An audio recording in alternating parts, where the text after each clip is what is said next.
Atos capítulo 10, verso 22.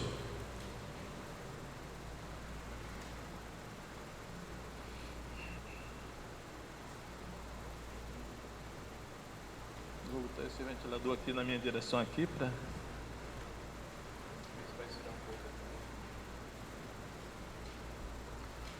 Atos 10, 22, diz o seguinte: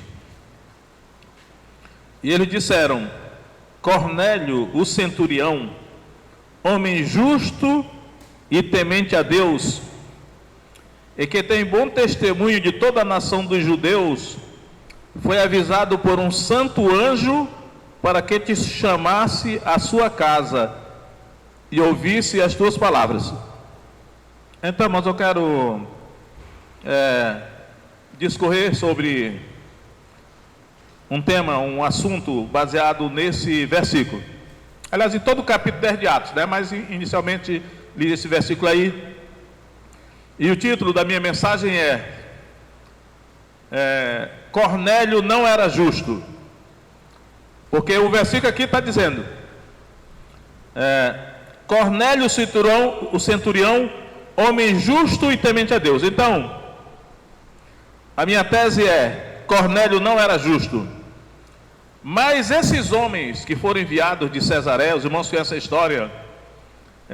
Cornélio era um centurião romano, equivalente atualmente a um capitão, que é o comandante de 100 homens, né? Tipo assim, seria uma companhia nos moldes do exército. Então, ele era um homem que, enquanto ele orava, às 3 horas da tarde na casa dele, um anjo apareceu, assim, um homem com vestes resplandecentes apareceu a ele. Era um anjo.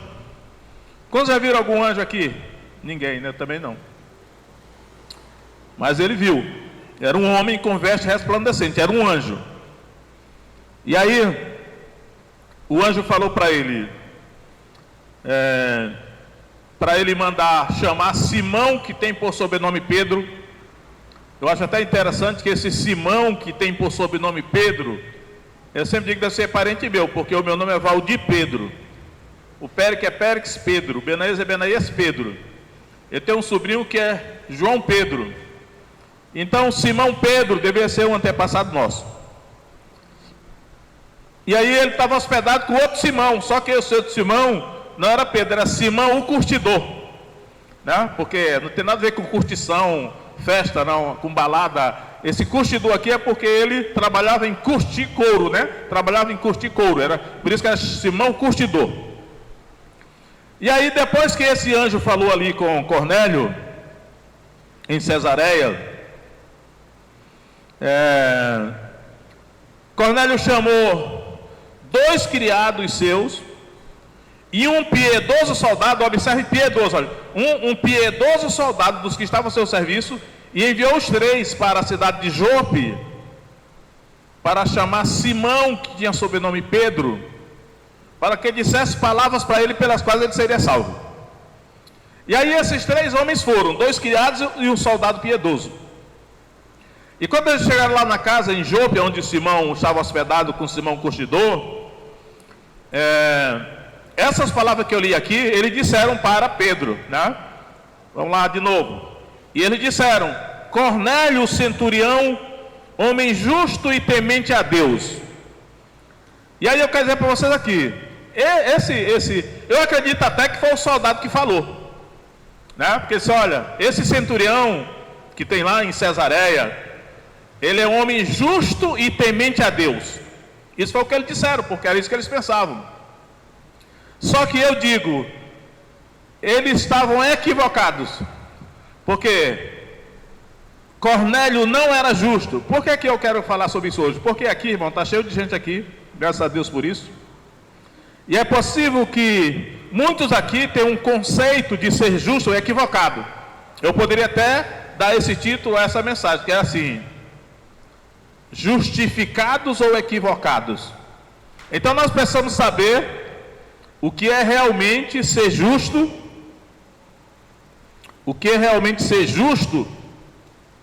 para que nós não venhamos a nos tornar equivocados também, porque só quem vai ser salvo é quem for justo. E nós temos que ter um conceito correto de justiça,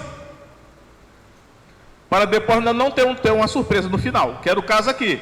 Esses três aqui, eles achavam que Cornélio era justo, e Cornélio não era. De repente, na nossa geração, vocês sabem que eu sou um cara militar, né? Qualquer movimentação no auditório eu começo a ficar nervoso. Então, estou vendo algumas crianças lá. Não é proibido não, mas é bom que um adulto acompanhe as crianças no bebedouro, porque às vezes a criança não sabe como tirar água, se enrola toda, né, faz besteira. Então, seria bom que algum adulto acompanhe essa criança para dar água para ela, né? Ajudar pelo menos. Então, irmãos, esses três homens que foram à casa de Pedro, lá na cidade de Jope, onde Pedro estava, eles estavam equivocados. Eles pensavam que Cornélio era justo, mas Cornélio não era justo. E eu quero dizer que o mesmo equívoco pode acontecer hoje, nos nossos dias, né?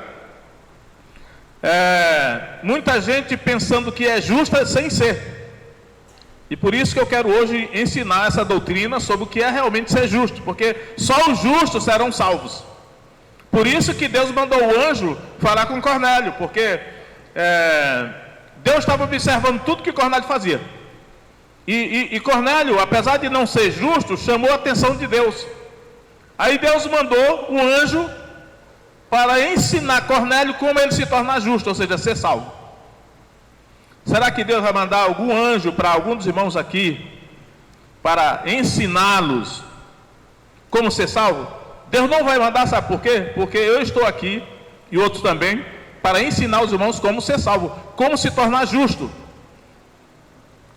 Agora, baseado aqui no texto, eu quero mostrar para os irmãos o que Cornélio era de fato, porque as palavras desses três homens que falaram aqui com Pedro, elas traduziram o que eles pensavam.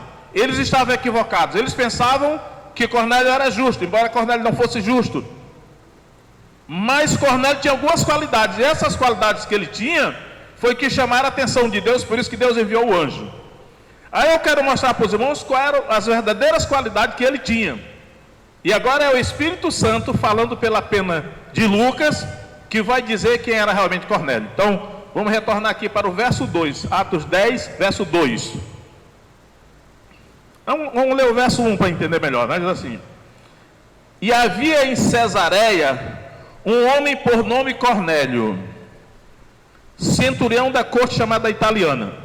Agora veja só, piedoso e temente a Deus. É isso que ele era, porque agora é o Espírito Santo que está falando pela pena de Lucas, que é o escritor do livro de Atos, que tem a autoridade canônica, que está sendo usado pelo Espírito Santo, e aquilo que ele diz é a verdade. Então, aí eu quero discorrer um pouco aqui.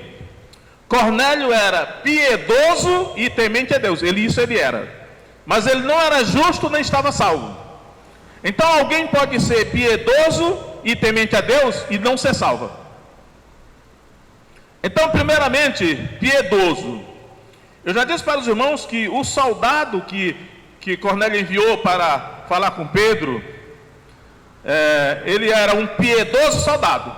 Eu até acho que esse soldado que era piedoso também era companheiro de Cornélio nas suas atividades religiosas. Por isso que o soldado também era piedoso, Cornélio também era piedoso. Era tipo assim, um soldado e o capitão, comandante da companhia, que eram colegas de cultuar a Deus. Ele era piedoso. O que é ser piedoso, irmãos? Essa palavrinha piedoso, ela aparece muitas vezes no Novo Testamento. Eu vou mostrar aqui uma das vezes onde aparece. 1 Timóteo capítulo 4, uma carta pastoral. 1 Timóteo capítulo 4, verso 7. Olha o que Paulo está orientando ao jovem pastor Timóteo. Olha só, 1 Timóteo 4, 7. Diz assim: Mas rejeita as fábulas profanas e de velhas, e exercita-te a ti mesmo em piedade.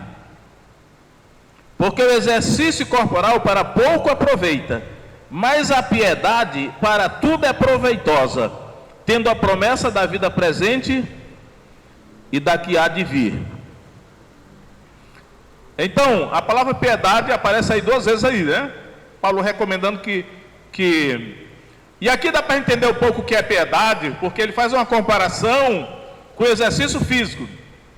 O exercício físico, nós sabemos que ele se aplica ao corpo, né? Ele produz efeito no corpo. E aí ele está dizendo assim, olha, o exercício físico, o exercício corporal, ele é útil, mas ele diz assim, mas a piedade é mais útil do que o exercício corporal, porque enquanto o exercício físico, corporal, ele exercita o corpo, ele aperfeiçoa o corpo, a piedade, ela dá saúde espiritual para a alma e o espírito. Ou seja, ele está mostrando aqui que a piedade são os exercícios religiosos que as pessoas praticam, buscando algum tipo de comunhão com Deus, alguma coisa boa, né? E por isso que esse Cornélio era piedoso, porque diz o texto aqui que ele fazia esmolas, ele fazia esmolas ao povo e de contínuo orava a Deus. Então já vem 2 coisas que caracteriza a piedade, assim.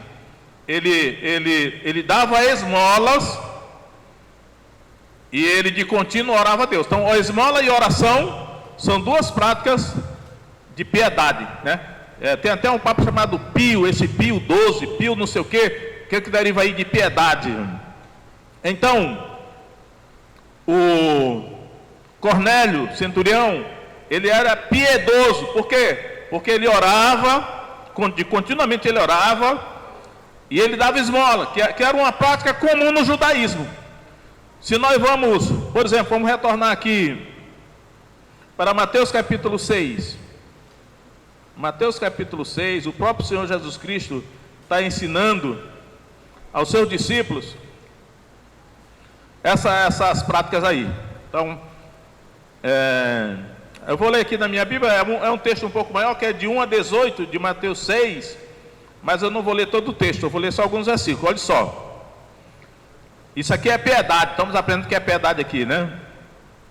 Mateus 6, 1: guardai-vos de fazer a vossa esmola diante dos homens, para ser visto por eles. Aliás, não tereis galardão junto de vosso Pai que está nos céus. Então Jesus está ensinando aqui sobre esmola, é piedade. Isso faz parte da prática da piedade. Era isso que Cornélio fazia, por isso que ele era piedoso, era um homem piedoso, né?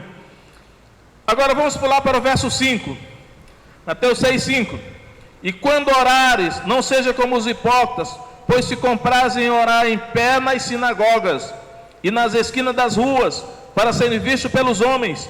Em verdade vos digo que já receberam o seu galardão. Então agora Jesus vai doutrinar sobre oração, que é outra prática da piedade, porque o Cornélio, ele tanto fazia oração, como ele dava esmola, por isso que ele era um homem piedoso. Mas lembrando o seguinte, ele não era salvo, porque ele não era justo. Verso 16 agora, do texto: e quando jejuares, não vos mostreis contristado como os hipócritas, porque desfiguram os seus rostos, para que aos homens pareça que jejuam. Em verdade vos digo que já receberam o seu galardão. Mais uma prática da piedade aqui, que é jejum. E aí, lá no texto de Atos 10, nós não sabemos se Cornélio estava jejuando. Apesar que eu sei que em algumas traduções aí, aparece que ele está jejuando, mas no texto original não está isso aí. O jejum não é revelado lá. Deduz-se que como ele estava em oração até as 3 horas da tarde, é possível que ele estivesse jejuando, mas isso não está revelado no texto. Mas como é uma prática de piedade, o jejum também, junto com a oração e esmola, a gente deduz que ele realmente podia estar fazendo isso. Mas esse Cornélio, ele era piedoso, mas ele não era salvo, porque ele não era justo. Só vai ser salvo quem for justo.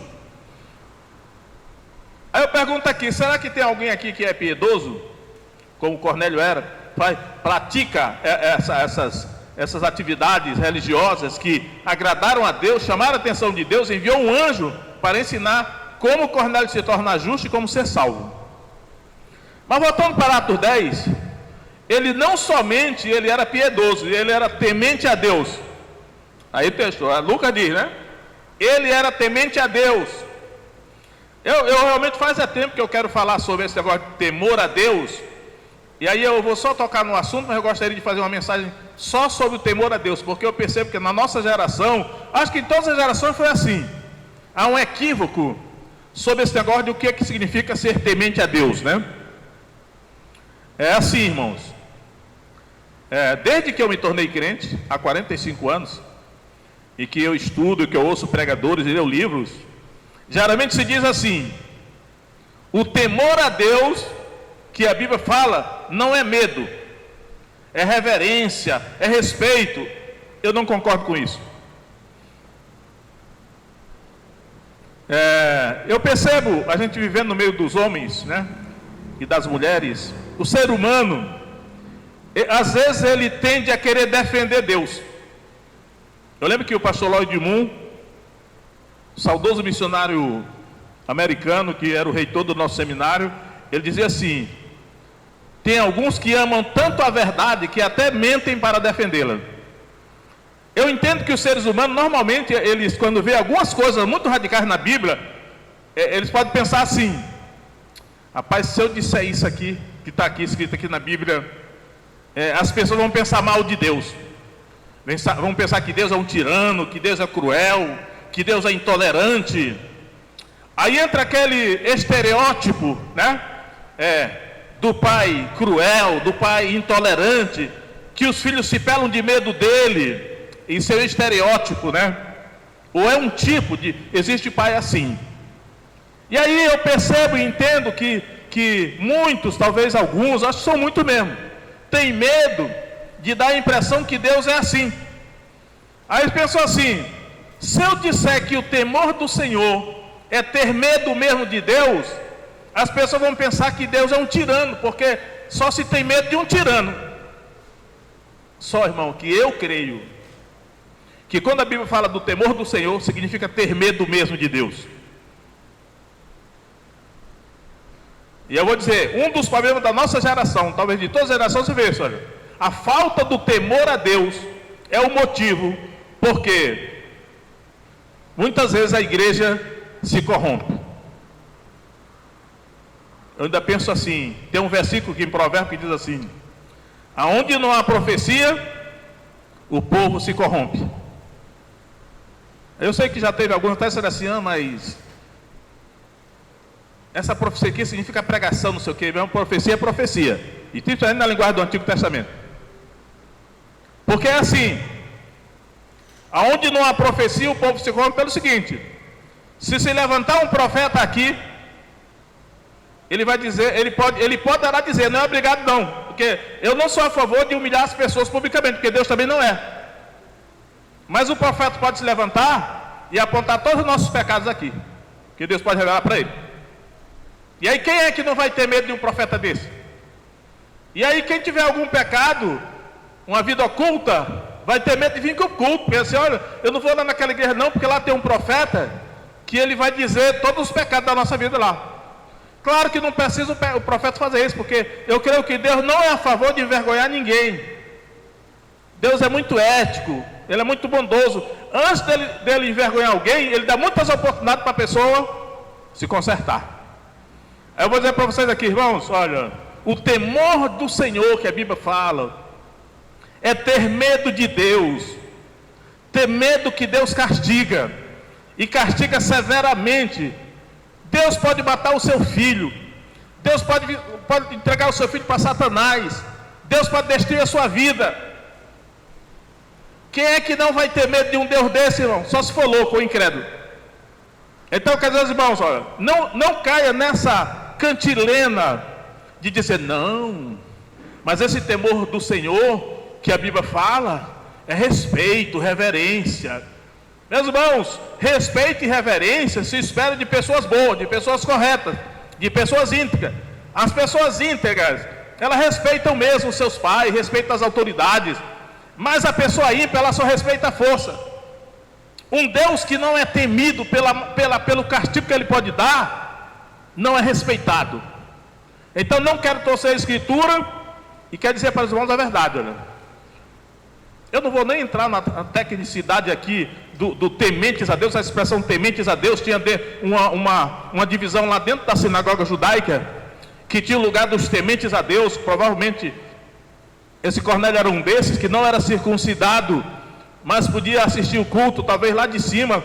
Eu estive numa sinagoga, eu vi as mulheres lá em cima, não podiam estar lá embaixo, só os homens. Mas eu quero dizer o seguinte, no sentido de toda a Bíblia, o temor do Senhor é ter medo de Deus, é ter medo do castigo. Eu lembro que eu estava no seminário, numa classe, uma colega nossa lá, ela disse assim: olha, Deus não castiga ninguém. Nós é que quando nos afastamos dele a gente se dá mal. Isso não é verdade não, meu irmão. Isso é fazer Deus um Deus apático, um Deus passivo. Que exatamente o profeta Ezequiel diz assim. Aqueles judeus estavam dizendo assim: Deus não faz nada, Deus se afastou da terra, Ele é um Deus que não faz nada. Meu irmão, só se você não conhece a Bíblia. Por toda a Bíblia, Deus é um Deus que age, que castiga. Ele retribui na face aqueles que o aborrecem. E a ira de Deus é mencionada nos dois testamentos. É uma temeridade, meu irmão. Muita gente já morreu por não temer a Deus. Tem muita gente que está debaixo de uma disciplina severa, sofrendo muito por não temer a Deus. Então, a coisa mais segura é você ter medo de Deus, porque você não sabe o que Deus fará, que disciplina Ele fará com você. E Deus toma vingança, Ele é vingador. E Ele pode se vingar hoje, como pode se vingar daqui a 1 ano, 2 anos, 10 anos. Ele pode se vingar no seu filho ou no seu neto. Então, quem é que não vai ter medo de um Deus desse, irmãos? Só se for louco. O maior motivo para os seres humanos não pecar, para a igreja não pecar, e para o mundo não cometer maldade, é o temor do Senhor, ter medo de Deus. Se os homens não temerem a Deus, não há limite para a maldade o que eles irão fazer, como na verdade tem feito. Então, esse Cornélio era piedoso e temente a Deus. O que é ser temente a Deus? Acreditar que Deus castiga. Mas eu quero citar para não ficar só nas minhas palavras, né? Ficar aqui.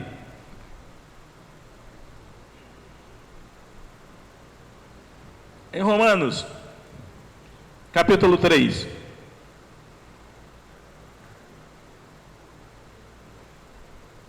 Romanos capítulo 3, vamos, diz aí. Verso 10. O apóstolo Paulo aqui, ele está citando 2 salmos, que é o Salmo 14 e o Salmo 53. E olha o que Paulo diz aí. Romanos 3, verso 10. Como está escrito: não há um justo, nenhum sequer. Ó, irmão, o cara está dizendo, Cornélio é justo. Aqui ele está dizendo, não há um justo, nenhum sequer.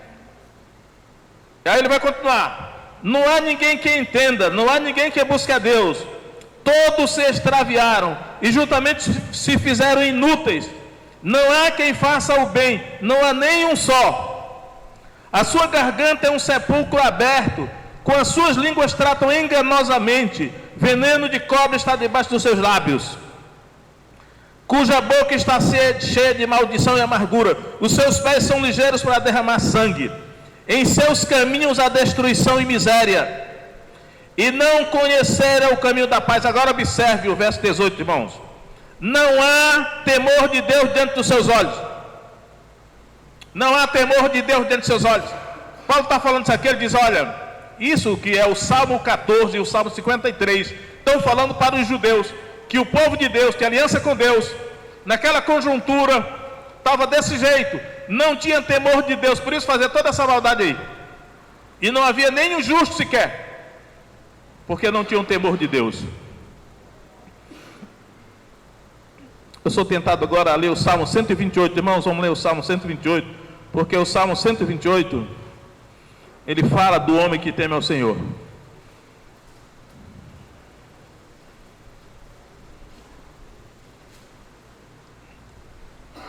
Observe, irmão, o Salmo 128.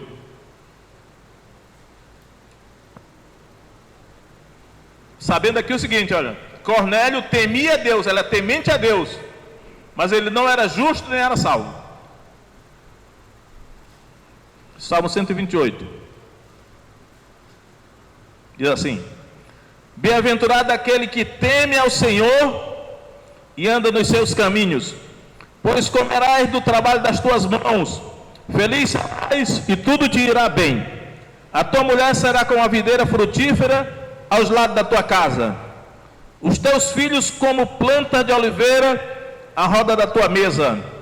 Eis que assim será abençoado o homem que teme ao Senhor.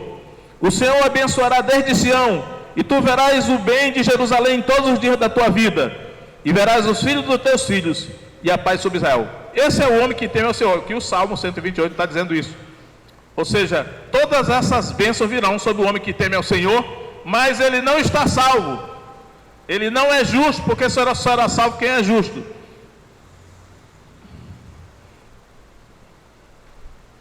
Tem que abreviar, né? Agora, irmãos, eu quero...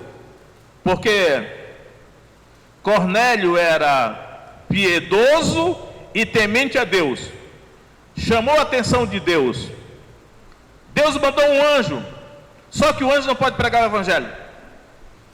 O anjo disse: olha, Cornélio, a tua oração e as tuas esmolas estão em memória diante de Deus. Agora manda chamar Simão, que tem sobrenome Pedro. Ele te dirá palavras pelas quais tu serás salvo, tu e a tua casa. E aí, irmãos? E aí, olha só como é que Deus age. Mandou o anjo disse: chama Pedro. Aí ele mandou chamar Pedro para aqueles 3 homens que pensavam que Cornélio era justo, mas de Cornélio não era justo. E aí Pedro foi de Jope para Cesareia. Era uma situação difícil, porque era a primeira vez que ele ia entrar na casa de um gentio. Era proibido aos judeus entrar na casa de um gentio, porque ele se corromperia, se contaminaria, né? Contaminação cerimonial. Mas ele foi. Aí eu vou resumir só assim, como foi. Irmão, sabe como é que foi que Cornélio se tornou justo? Como é que ele foi salvo?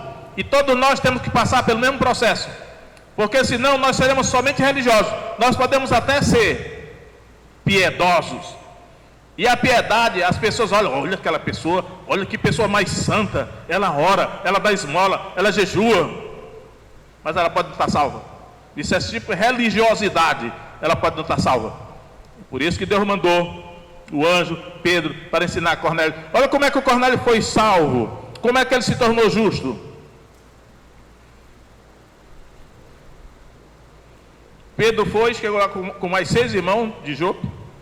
Ele queria 6 irmãos judeus, que era para que ele usasse como testemunha, depois quando ele fosse questionado. E aí ele começou a falar sobre Jesus, né? Na casa de Cornélio lá, para aqueles gentios. Cornélio tinha juntado os amigos e vizinhos mais próximos. Eu vou ler a partir do verso 44 para encurtar a história.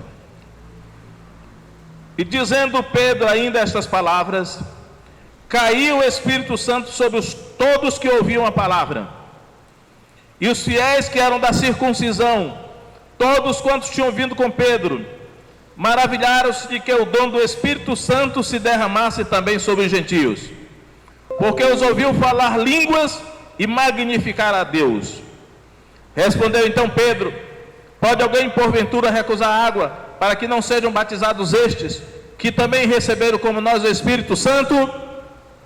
E mandou que fossem batizados em nome do Senhor. Então rogaram-lhe que ficasse com eles por alguns dias. Irmãos, pronto. Agora o Cornélio se tornou justo.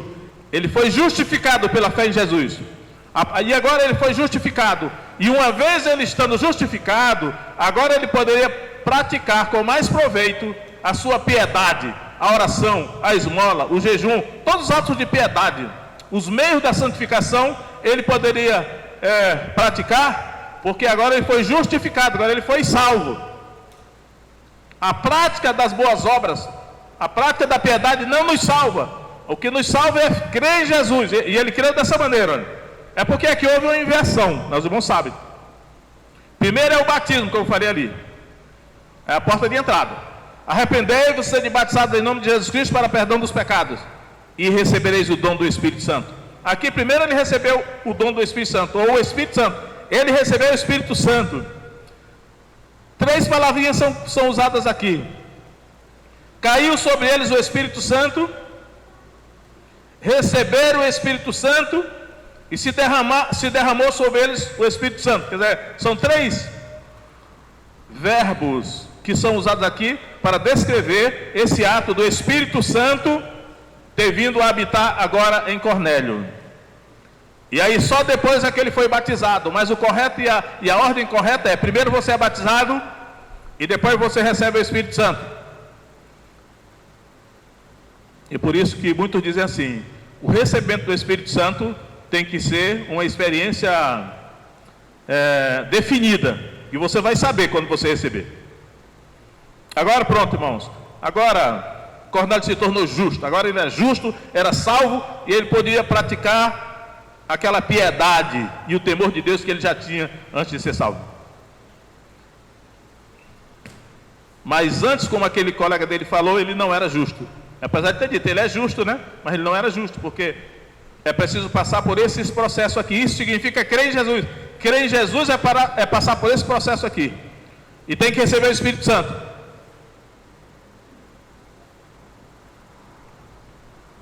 Amém, irmãos?